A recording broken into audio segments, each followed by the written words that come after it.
Hey guys, it's Joe Adams with Haystack Inspections. Today we're going to talk about problematic sub panels. What brands are we looking for and what's wrong with them? We're going to get into all of that right here. So when I was editing this video, I realized I said sub panel, which it could be a sub panel, but it really stands for all panels, main panels and sub panels alike. So without further ado, let's go ahead and get into the video.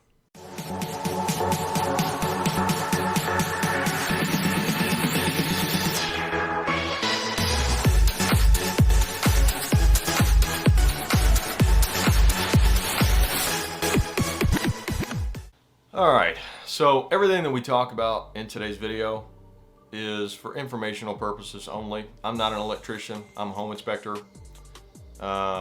If you suspect that you might have one of these panels in your house, or you have some of the things that these panels can cause going on, like flickering lights or loss of power, you need to contact an electrician and have it evaluated immediately. I know that it can be somewhat expensive to have an electric panel replaced, but ultimately, if it saves your home or your family, it's absolutely worth it. So today, guys, we're going to talk about 3 brands of electric panels. First brand of panel we're going to talk about is Zinsco. So they started off as the Zinsmeier company in 1929, eventually becoming Zinsco Electric, and then once Sylvania bought them, they were just Zinsco. So Zinsco, as a company, they started in 1929 and been bought and sold many times until 1973 when Sylvania bought them. But they continued to make those panels for many years. So it could be up until the 80s when these panels were being manufactured and put into homes. So a lot of these issues were generally caused by electrical components inside the electric panels and breakers that were made from aluminum. So one of the main issues with using aluminum wiring in a home is that it can expand and contract a lot more than copper, causing connections to become loose, arc, and cause problems. So the primary problem with Zinsco panels is they could become loose at the connection point on the bus bar, which causes arcing, overheating, and long-term issues that even could weld them to the bus bar or weld them to another breaker. So this could lead to flickering lights, loss of power, or even a burning smell in the house. So the next panel that we're going to talk about is the Bulldog Pushmatic panels. They were produced in the 1930s. And they were installed in homes through the 1950s and 1960s.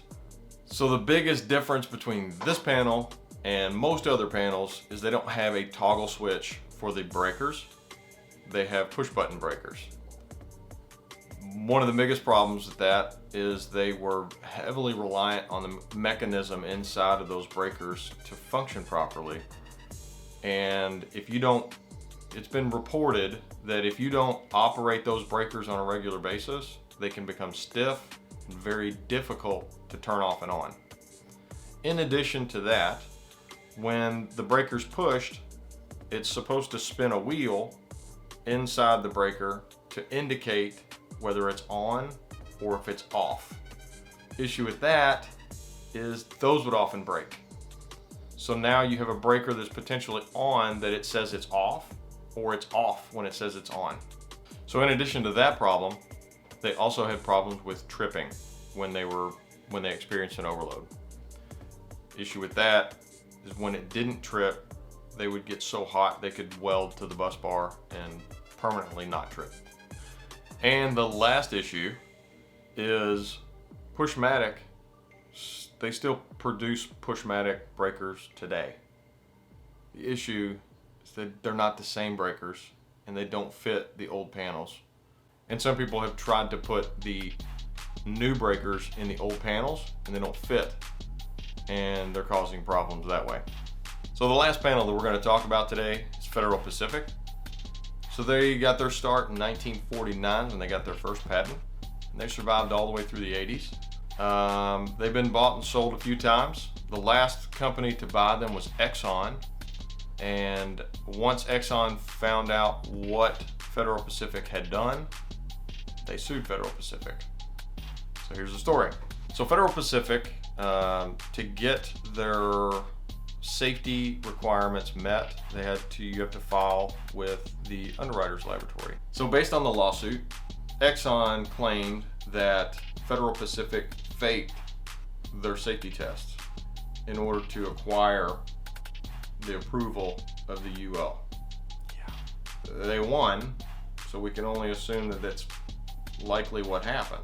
So some of the problems with Federal Pacific is some of the same problems that we've heard about with other panels. They wouldn't trip when they were supposed to. The breakers could say that they were on when they were actually off. Now, there's a lot of these out in the world today. And we see them, and there are some people that will stand behind them and say that, well, they're fine, they haven't caused a problem yet.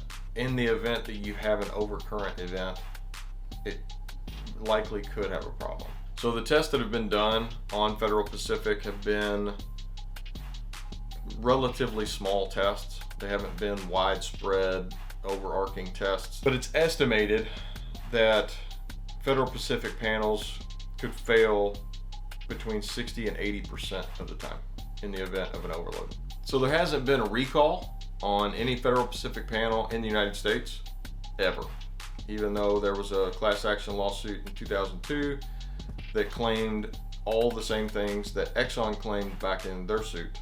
The equivalent in Canada, however, Federal Pioneer, has been recalled in Canada.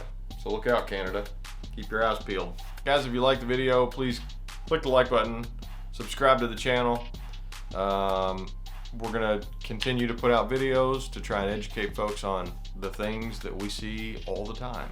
Don't forget to share it. Send this video to somebody you think might have an old panel. You might help them out. You never know. Until next time, take it easy, guys. Okay, let's go.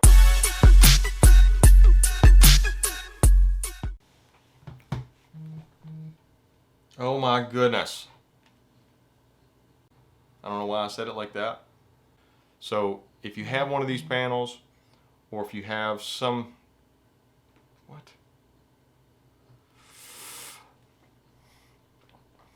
I wish I could just throw my phone out the window. Oh, my battery's dying in my camera. This is perfect.